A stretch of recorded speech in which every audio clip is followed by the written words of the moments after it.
for the dead and impoverished in your little patriot game. Honey, that's the war racket. That's the war racket. That's the war racket. That's the war racket. You got the world's greatest power. Thank you for joining us. This is Heroes and Patriots, a program about national security, intelligence, and foreign policy.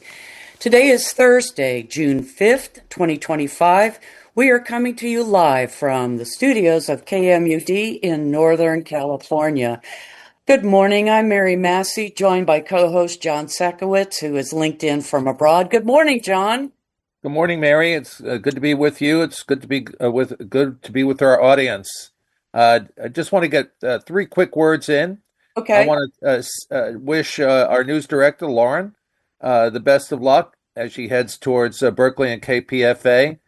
She's done a great job here. We'll miss her, but she'll be joining one of our best friends in the news business, and that's Christina Anistat. Right. And we worked with Christina at KZYX. And I can't imagine a more powerful partnership than the two of them. The other thing is that we're going to be having a show on Jews in America and Israel today. And I will not tolerate hate speech by anyone at any time, anywhere, least of all on this show. So we're going to keep things positive and solution-oriented. And the third thing I want to mention is that one of my best literary friends and teachers died on my birthday, June 3rd. I'm brokenhearted to have learned of the death of Edmund White, the gay writer. I was Ed's student in the late 1970s. Later, I went on to win a Penn Award in 1997 for writing about the AIDS epidemic and how I mourn the passing of a generation of gay men. What many homophobes considered to be God's will. It was kind of like divine retribution. AIDS was a divine retribution. Gay men were considered represented sin. Gay liberation represented heresy.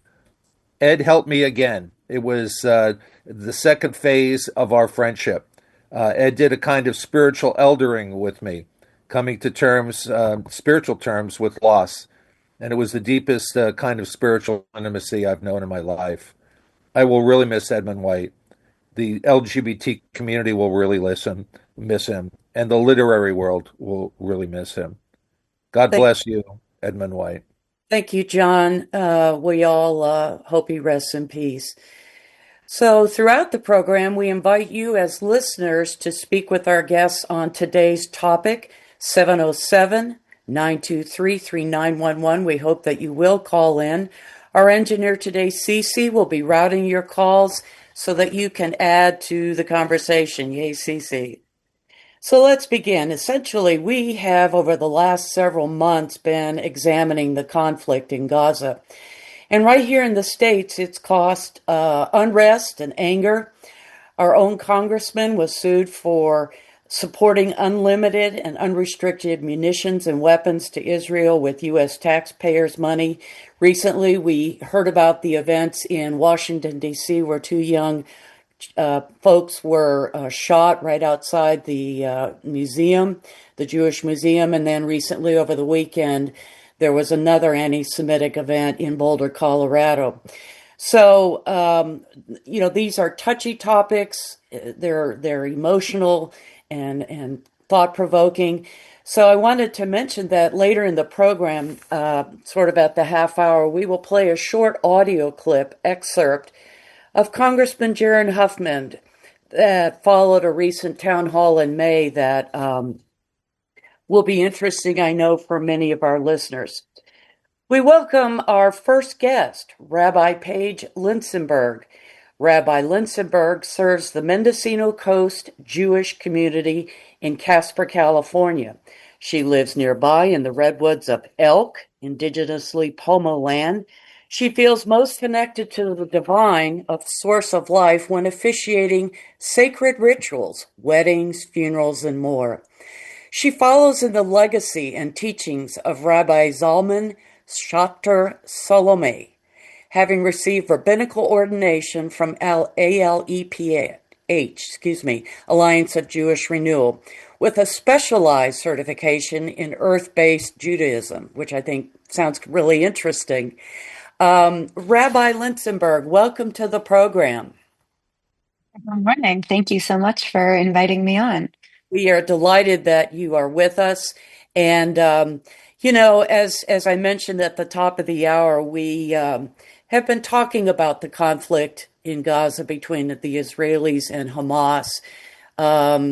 Many things, terrible things have happened, and now including near starvation of the Palestinians because aid is either being blocked by Israel or they're not allowing it through, or Hamas is intercepting it.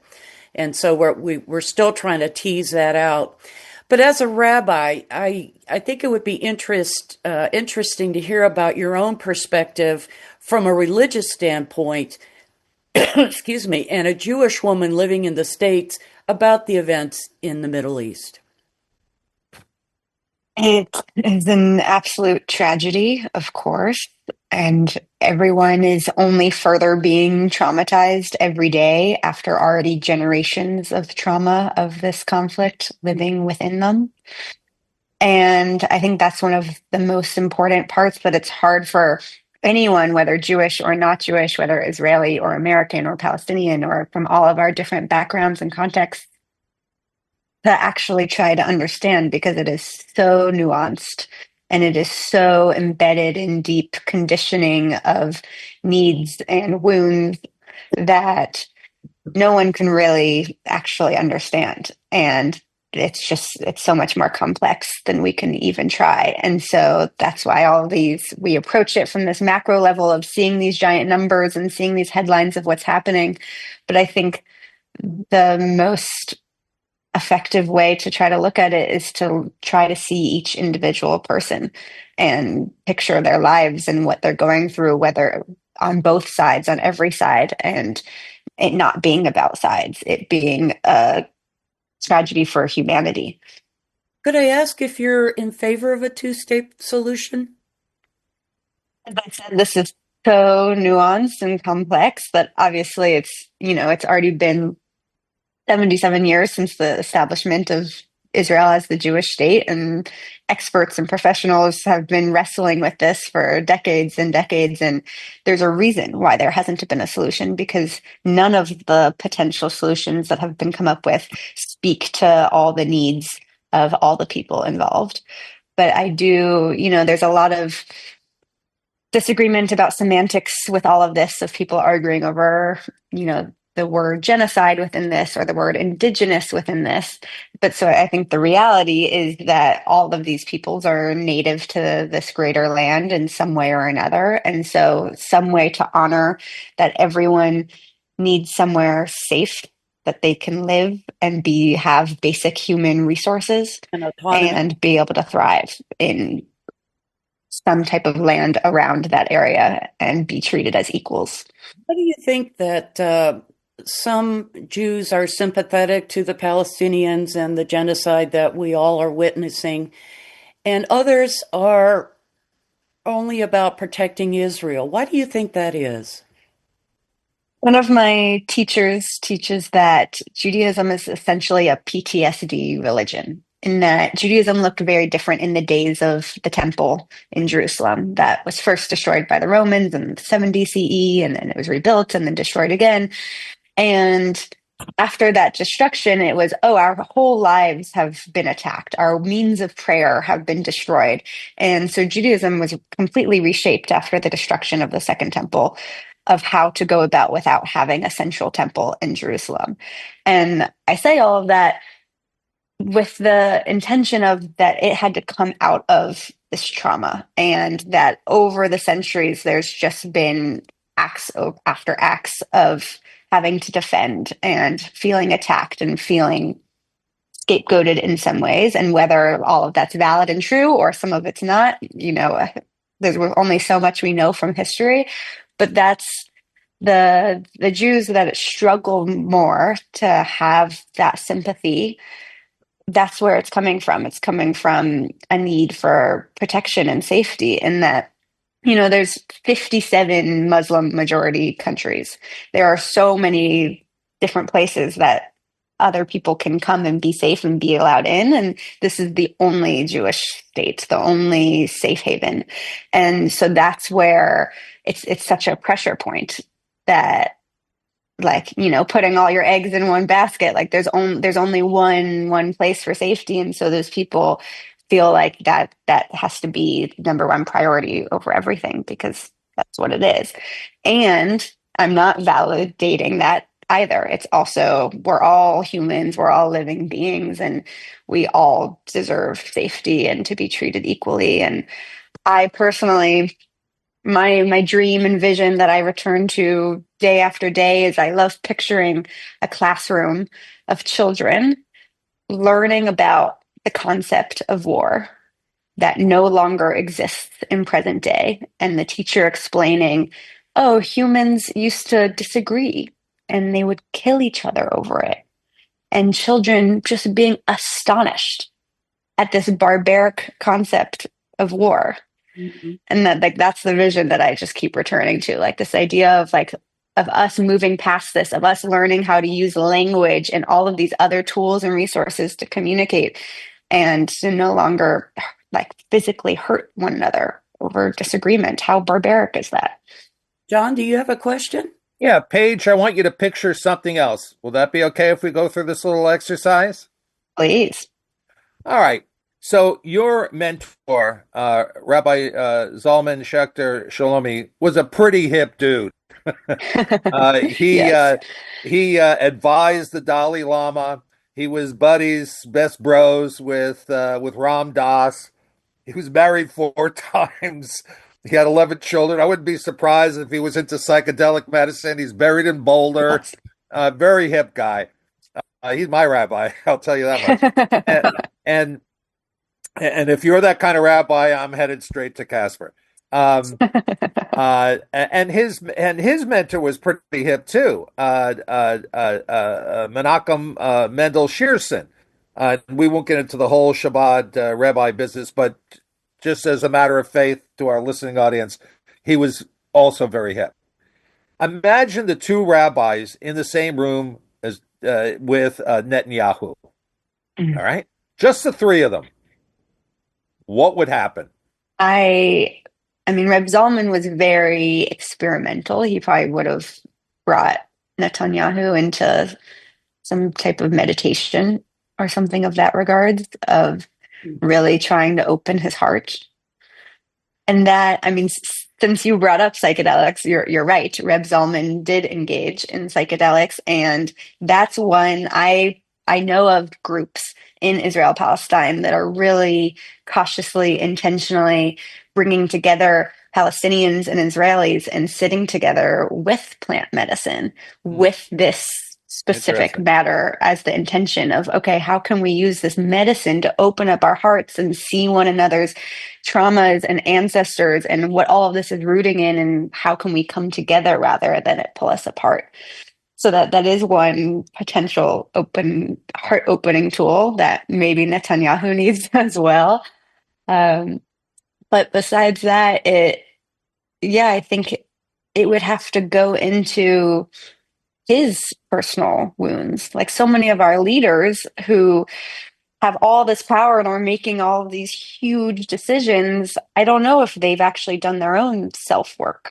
And if, I don't know if Netanyahu has a therapist, and maybe that is one approach, is because that's, we look at it as these big numbers, but like I said before, we need to look at the individual people who are being impacted, and that to be a strong, healing, compromising leader, they need to have done their own work.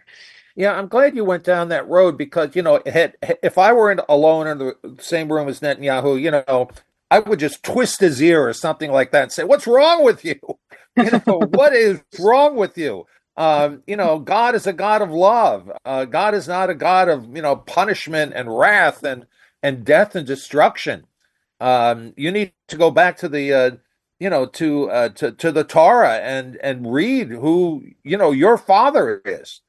Netanyahu is just like off the rails when it comes to his own religion. Do you care to comment? Yeah, I mean, the image that came to my mind as you shared that was trying that approach with a child. Like that if a child is doing, if a child is, it's common in preschool, you hear about children biting each other, which I actually think is really fascinating that that's an instinct. Like you hear less about in preschool children like punching each other or hitting each other. It's very common for them to bite each other.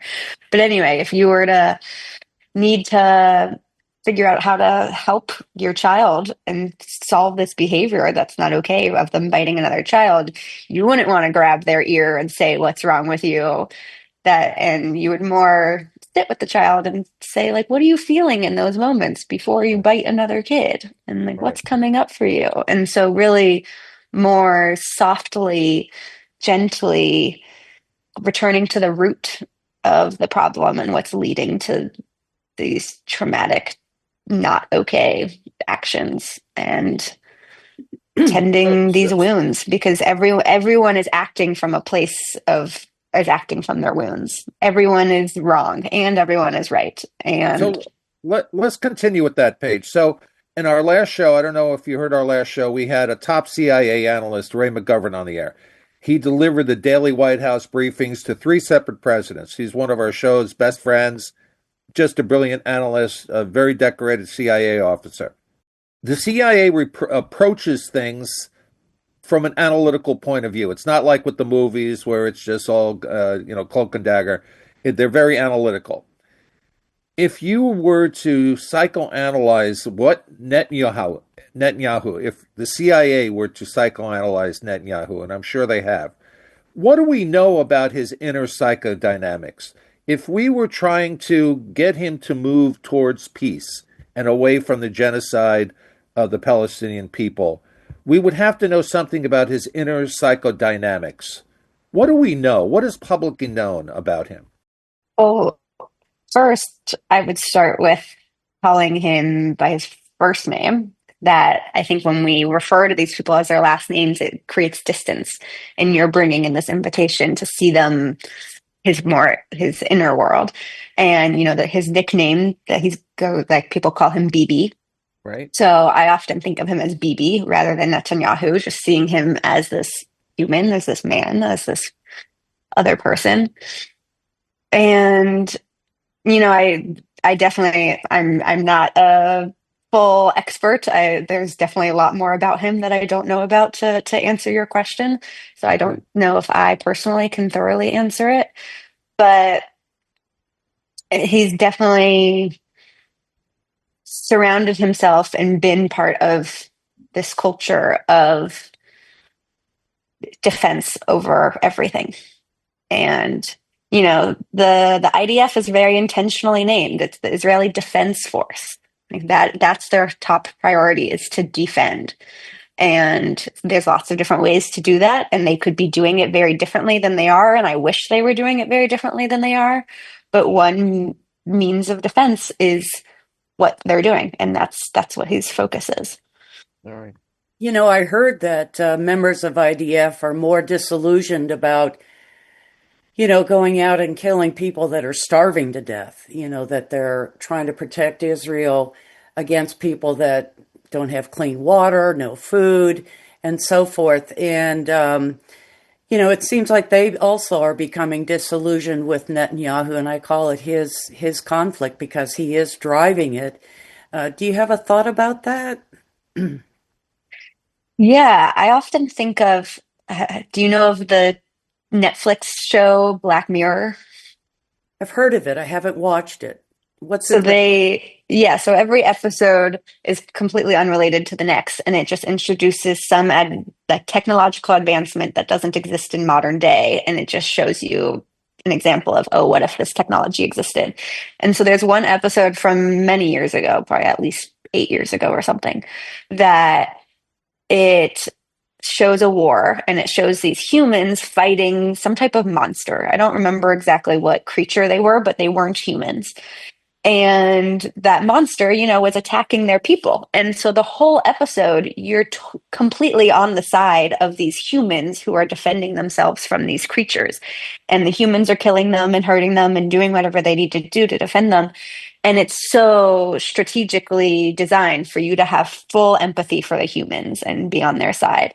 Right. And then at the end of the episode, they reveal this technology that the heads of the military had brainwashed the soldiers with to see the other people as creatures and that they were actually humans. It was actually a war between two different races or species of humans. Right. But the whole episode, you only see the other humans as creatures, as monsters.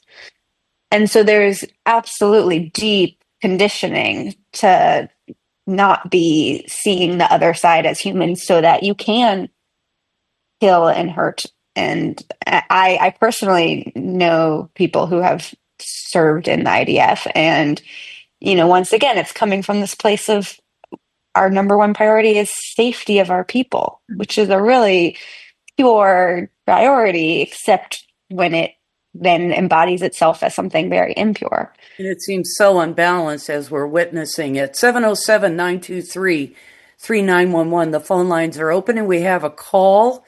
Caller, if you're listening, what is your question for Rabbi Lincenberg? Good morning. I do like the idea of looking into sort of the personal pain that people come from and cause pain to others. I also would like to bring up the idea of shared safety. I don't see anything that Israel's doing that makes anybody who is Jewish or Israeli safe anywhere in the world. I feel that the actions of the Israeli government has created a unsafe environment for all Jewish people all over the world. And I think that will grow and not diminish with time. I also feel that to examine Prime Minister Netanyahu's pain is one thing, but it does seem that he is operating, his actions do seem to be coming from a place of personal preservation. He is desperately trying to keep himself out of harm's way as far as jail and criminal activities. And we can examine all these sort of personal things, but meanwhile, the guy is a criminal, and now he is a mass murderer. So I just wanted to throw in the idea, mostly though, of shared safety and how that has been somewhat shattered. And I do hope we can work to bring that back. Thank you. Thank you, caller. Rabbi? Yeah, I hear you. I'm with you in that. I didn't quite hear a question in that. Well, I think she was more bringing to the fore a shared safety rather than people going to their different fractions and, you know, just what do you feel? Do you feel that's a workable idea for resolving this conflict? And, you know, she called Netanyahu worried about his own political career. John, are you there? Yeah, you know, I really appreciated that call by the listener because it's entirely accurate. Netanyahu is not just a warmonger; he's a criminal in his own country. He fired his Supreme Court. He fired the Israeli Supreme Court so he wouldn't go to prison. So he's not just looking out for the preservation of Israel, but he is also looking to stay out of prison, period. And he needs to stay in power to do that. Rabbi, you care to comment? Yeah, that's one of the many reasons this is so nuanced and complex. It's about so many different things. And yeah, that would be a tremendous step forward, would be a new government and someone else having this power to be deciding what's happening. So how do we get there, Rabbi? You know, I'm assuming that you've been to Israel many times. If not, you're a dual citizen. I'm going to apply for Israeli citizenship someday soon. I turned 73 earlier this week. It better be soon. Knowing what you know about Israel, how will a change of power happen? I mean, it's like having Trump in, you know, for another 4 years, you know, 4 years from now. It's incomprehensible. It's not. Yeah. It's imponderable. You don't even want to think about the possibility. But yet, we that's what we have in Israel with Netanyahu. How do we get things to change? How do we get politics to change in Israel? Right. I think that's been one interesting shift in that, when October 7th, 2023 happened, we had a very different government here. And so this political shift in the US happening in the midst of this war, I think actually gave some helpful perspective to a lot of liberal Americans who weren't able to make a distinction between Netanyahu and Israelis in that, I personally know so many Israelis who absolutely hate Netanyahu and don't agree with anything he's doing. And now that so many Americans are experiencing that ourselves to such a drastic degree with Trump, I think a lot of people can better understand that in some regards, yes, there are protests and things we can do. And in some regards, we actually just have no power. And that's a frightening reality that we have to face. Rabbi, we have one more phone call before we have to say goodbye to you. Caller, if you're listening, go ahead with your question.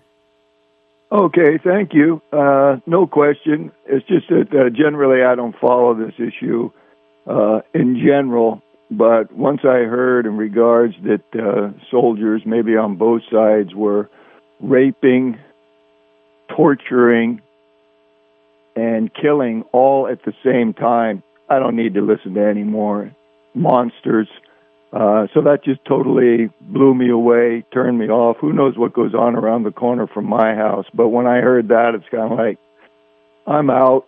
And then as your guest just mentioned, and I want to thank her very much in regards to the idea of being brainwashed and, dealing with creatures, that kind of answered my question to some extent. But once I heard that, I was just way, as far as the raping and all, was way beyond me. It's hard to even comprehend. And anyway, that was my comment. Thanks very much. And you guys have a good day. Thank you. Thank you. Thank you, caller. Rabbi, would you just care to react in the few minutes we have? Yeah, thank you for sharing that. And I'm glad that that kind of metaphor and depiction resonated with you. And that's really like if people were to remember one thing from this conversation, to me, it's just so important to keep picturing this conflict as individual people on both sides and all of their pain and suffering and what their day-to-day lives are for Palestinians and for Israelis, and not having control and not being able to have an impact and truly wanting peace.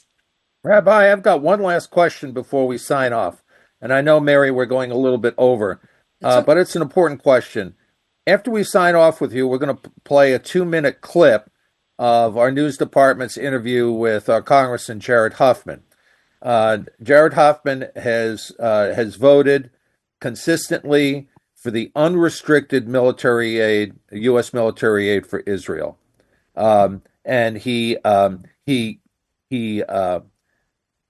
trots out the usual platitudes against genocide on either side. He conflates Israel's right to exist with their extreme actions, with their war crimes. He doesn't necessarily. You could be down here if you want. I just want you to know I'm going to be doing an interview for a half hour, so I'll be talking. I'm not sure. On the computer. Richard, we'll be with you in a second, sir. Okay. So back to the rabbi. So we've had these issues with our congressman. I'm going to start in 2 minutes. In his town hall meetings, again, he's very unapologetic. He'll hear the Gaza protesters, people, standing up for the people of Palestine, people standing against genocide in Palestine, and he dismisses them with a wave of his hand. We've invited him to debate Norman Solomon on our show, who's a real mensch, and he backed off of the debate. I'm wondering if you have had any dealings with the congressman, and whether and whether you feel like you would have any influence over him, whether there could be a spiritual argument made for changing some of his very pro-Israel positions. Yes, that's a great question. Thank you for asking it. You know, I don't know his own spiritual practices and what this is rooting in for him. But I think so much of people's actions, politicians' actions today in regards to Israel, they're still coming from a place from a few years ago, from before this particular conflict and this deep alliance that has been in existence for many decades between these two countries.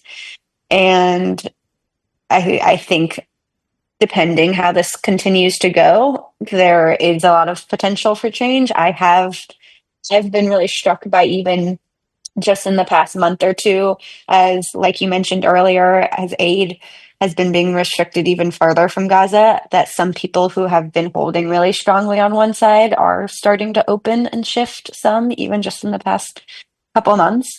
So I think that's one power of time, that as this continues to go on, it has more and more potential of helping people open their eyes and their hearts and Will you see that their positions need to change. Will you commit on this show today publicly that you'll try to meet with Congressman Huffman and see if you could talk some sense into him?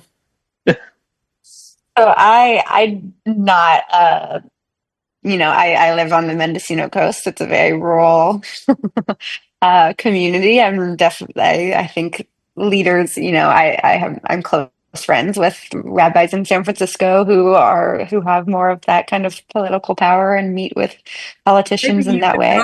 Maybe you could broker something. Yeah, maybe you can broker something. Don't underestimate yourself. You're very well spoken. Right. You're young. You're the kind of demographic he seeks. He doesn't seek to hear from people like me. He seeks to hear from people like you. So I will say one thing about Congressman Huffman, Paige.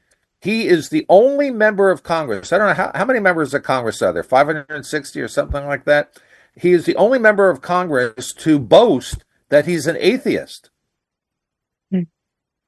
Yeah, I think that's. I mean, I'm sure there are agnostic and atheist members of Congress. He's the only member of Congress to actually boast about it, right. And that's in his Wikipedia page. So, I mean, how do you talk some spiritual sense into a person who, I don't know? I think will represent a great opportunity for you as a rabbi. That's all. I'll just leave it at that. Rabbi Lincenberg, we are so delighted that you have joined us for this important topic for the first 30 minutes, and we wish you well.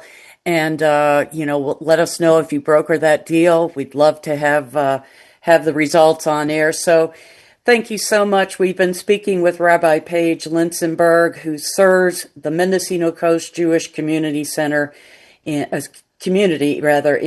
Casper, California.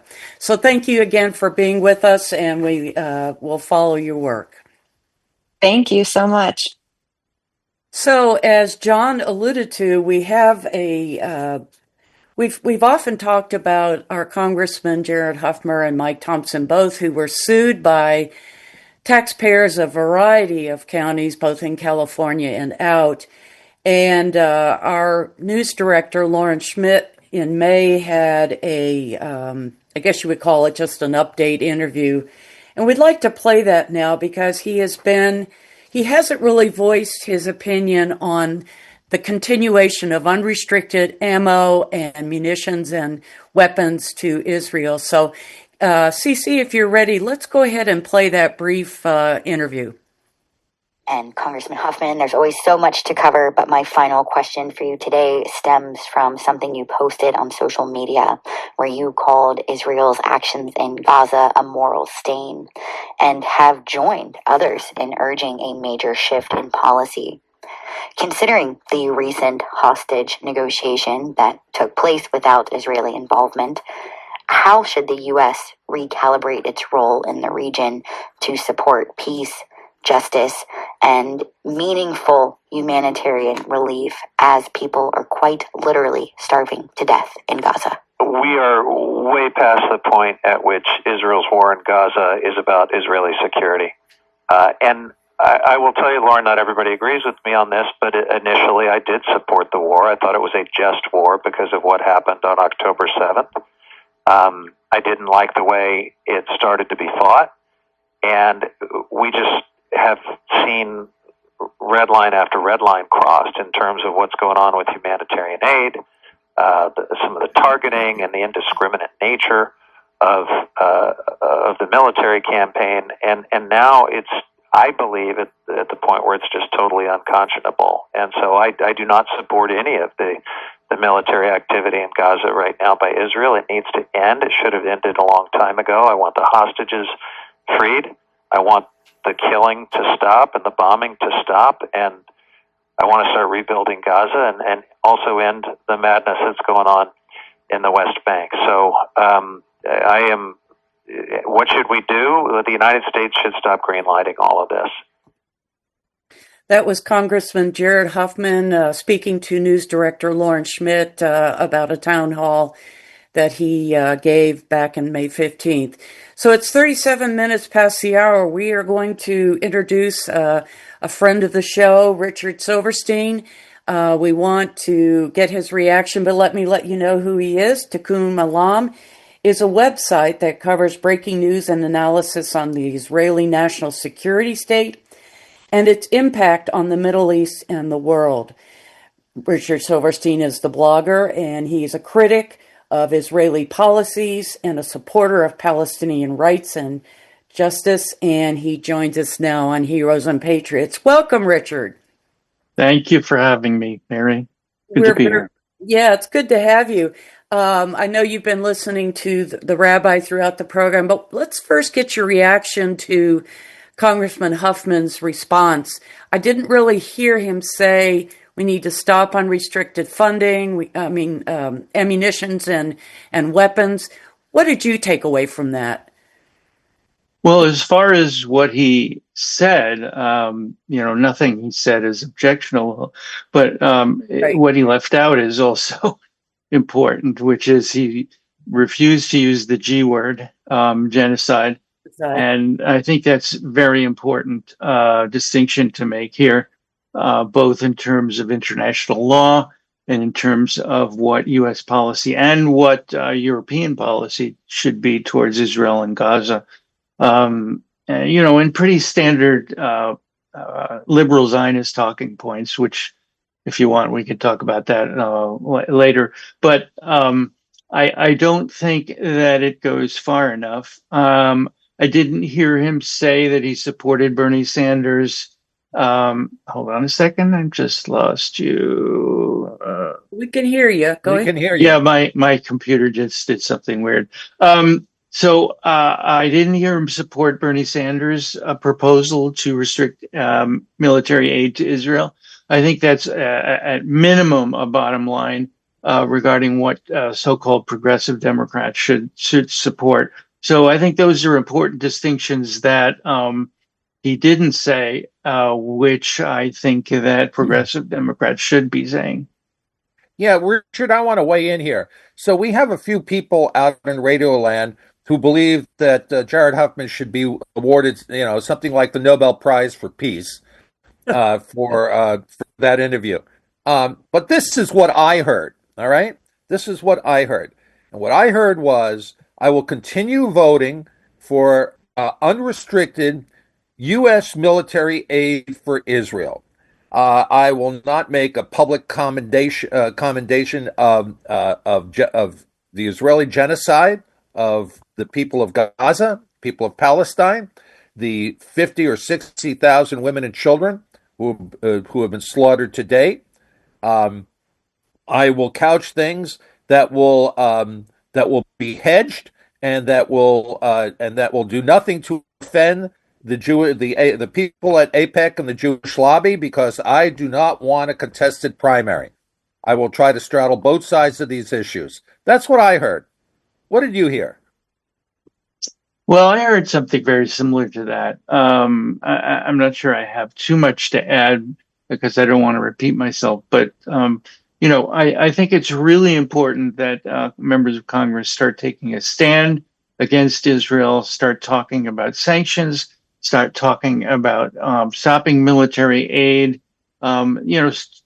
Start talking about United Nations Security Council resolutions, which the Trump administration vetoes.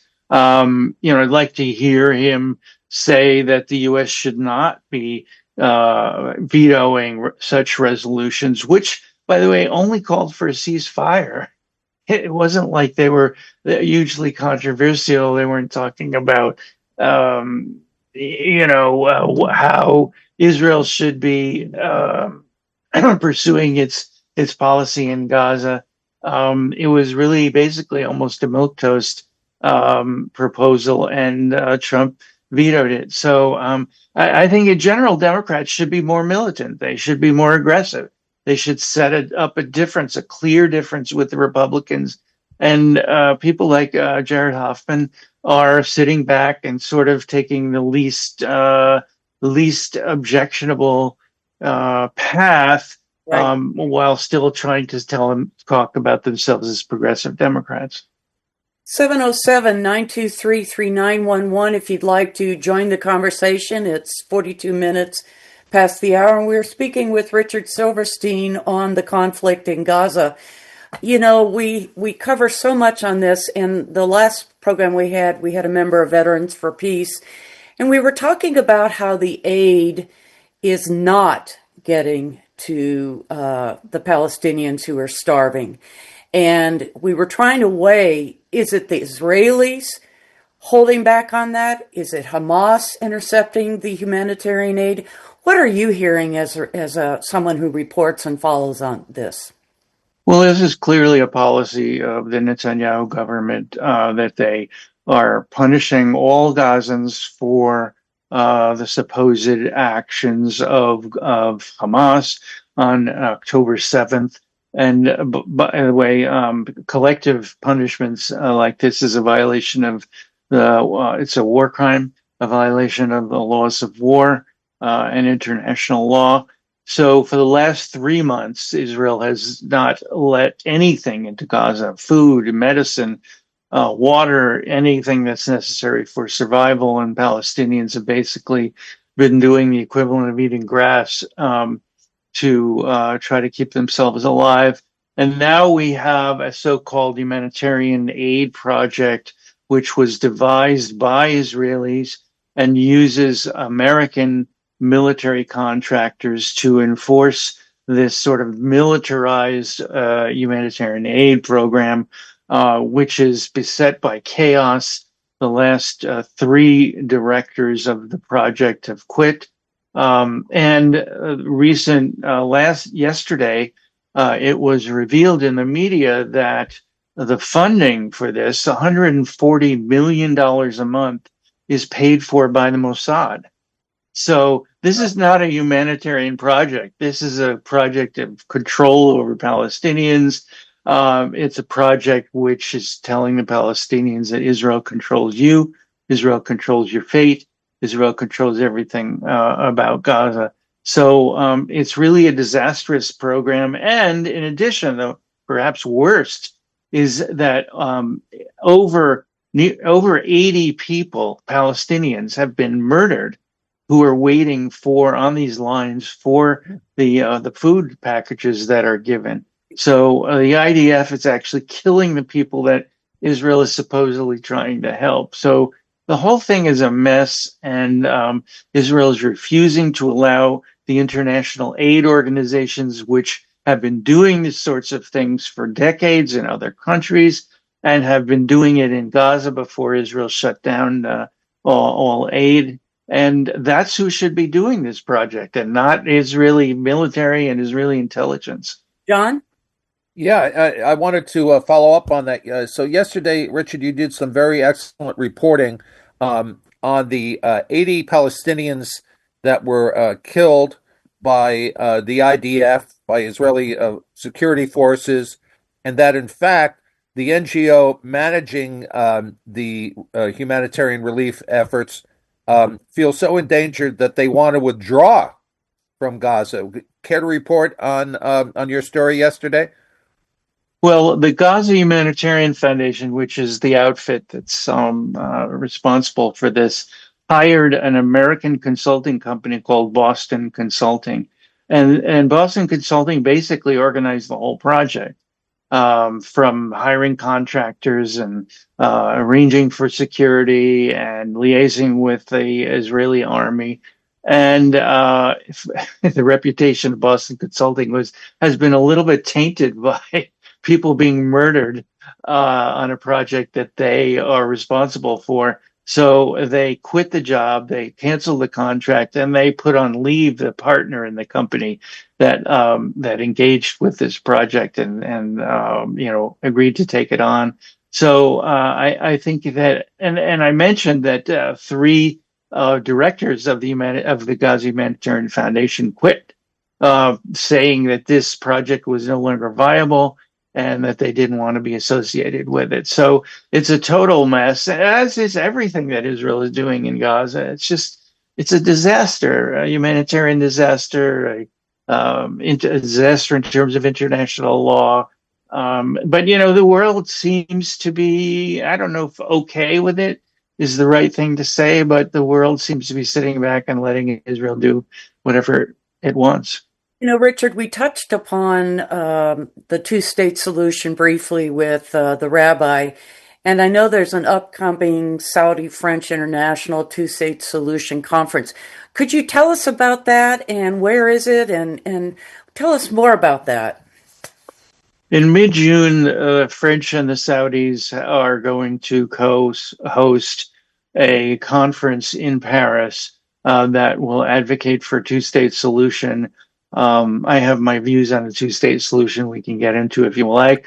But the idea, I think, is to put to the Israelis the fact that there's a united front among Europeans and all the other countries that might be involved, that they want what people call a horizon towards a Palestinian state, which is a very vague concept to me. But and they may be so bold as to say, if Israel doesn't create a path or agree to create a Palestinian state, that they are going to actually recognize Palestine. Most countries in the world already recognize Palestine.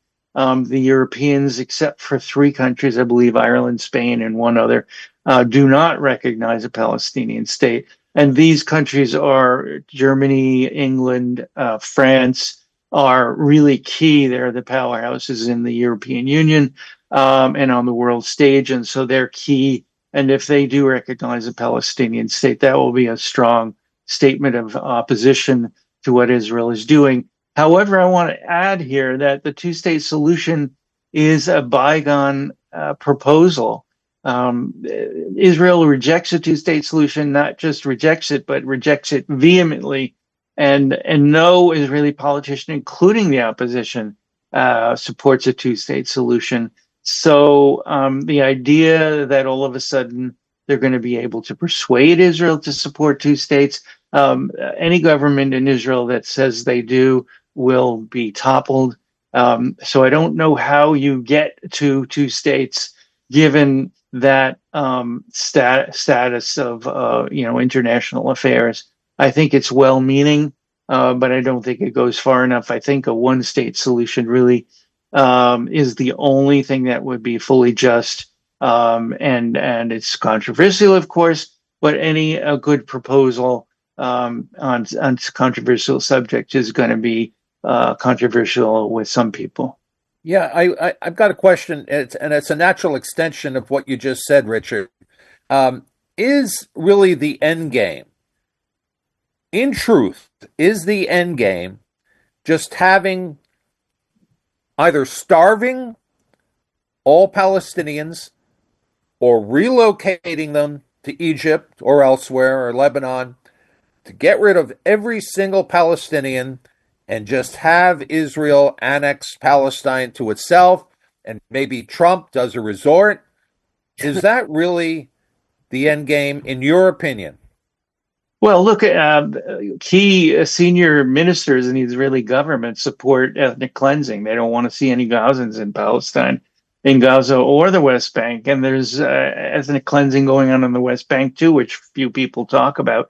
Entire villages there have been expelled by armed settlers, extremists who are engaged in homicidal violence there, in addition to what the terrible things going on in Gaza. So, yes, I think the policy of the government is to remove all Gazans and to replace them with the beautiful real estate and villas that Trump has proposed along the coast in Gaza. And I think that that's another reason why the U.S. has to be more engaged here, has to be more aggressive, has to say this will not stand.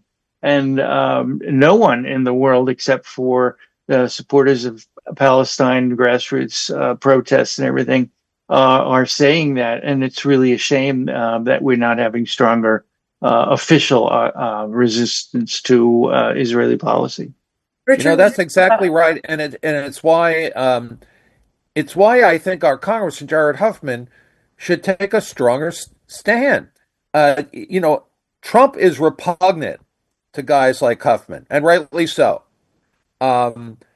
Repugnant, anathema to progressives like Huffman and AOC and others. And for that reason, they should be taking a stronger stand in protecting the people of Gaza and the people of Palestine. Because otherwise, it's not just Israel that wins, it's Trump that wins. I believe in my heart of hearts that Trump has been paid off already, that the paperwork has already been signed, the contracts already have been signed. Trump gets to develop a new Trump resort, on the shores of Palestine as a reward for his unilateral and complete and absolute backing of Israel. Why don't progressives just seem to fall in line a little bit with this reasoning? Is it not clear enough? Is it not obvious enough, Richard? How does the message need to be made clearer that there's a reason why Trump is so pro-Israel? Well, there's two words to answer that, and that's the Israel lobby. Groups like AIPAC and American Jewish Committee and the ADL, their almost sole reason for existence is to promote Israeli interests in the U.S. and the U.S. Congress.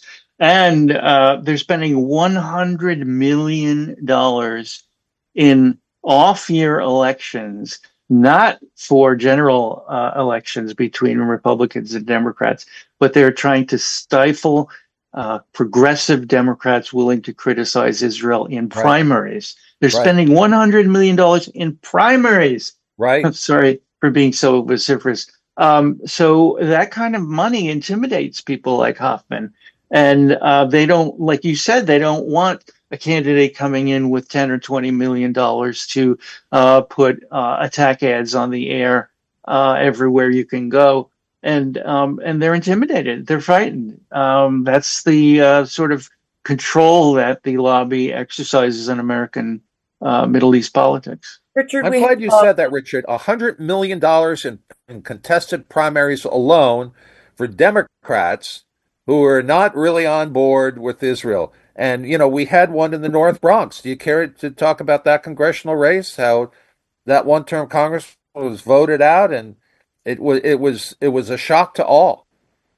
I'm not sure if you mean Richie Torres or you mean, well, Richie Torres is a bought and paid for member of the lobby. I think he got $500,000 in his race. And he, by the way, I was blocked by Richie Torres. So this is a member of Congress who's paid by American taxpayers who doesn't want to hear from people like me who are anti-Zionist and opposed to Israel. Richard and John, we have one more phone call before we have to say goodbye. So let's squeeze that in. Caller, if you're listening, we've got about 3 or 4 minutes left of the show. Go ahead with your question. I just wanted to go back to the topic that the guest brought up of ethnic cleansing. whether or not you're a person who accepts the International Criminal Court's indictments against the Israeli government for genocide. What is taking place is clearly ethnic cleansing. This is an ethnic cleansing regime in Israel. It's its whole purpose at this point. And why the American media continues to not talk about this, pretend it's not happening, I don't know. But my question is, the Israelis always talk about wanting to, basically march the Palestinians across the border into Egypt or into Jordan, like, most of the Palestinians were marched into back, several decades ago. And what is the deal that they want to offer these countries for taking millions of Palestinians? What is it that Israel is offering Egypt or Jordan for taking refugees in by the millions? Thank you, Carl. Money. They're offering them foreign aid, military aid. They're offering all sorts of benefits if they do this, joining the Abraham Accords with Arab states that are recognizing Israel. The Egyptian military junta would love to have more American weapons, and Trump is promising that if they'll accept these Palestinians. And by the way, the countries that Trump has said will accept Palestinians have responded publicly and said, not so fast. We have no interest in accepting these Palestinians. You've got 2 million Palestinians that they want to throw out of Palestine. So they're proposing Jordan, they're proposing Egypt.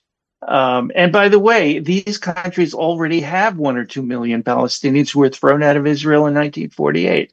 So, the Arab states of the region are not interested in ethnic cleansing, not interested in promoting this kind of program on Israel's behalf. And it's really a pipe dream for Trump and for Israel to propose this. We are so glad that you joined us today, Richard. We're going to have to leave it there as we haven't run out of time. But we do hope that you will keep us updated. We didn't even get to ask about the ceasefire that isn't happening and staying in place, and, the false blaming of Hamas and Israelis wanting to end this war. So we do need to have you come back and give us an update on those things and other things related. And thank you. Where can listeners find out more about your work, Richard? Well, my blog, Tikkun Alum, is at richardsilverstein.com.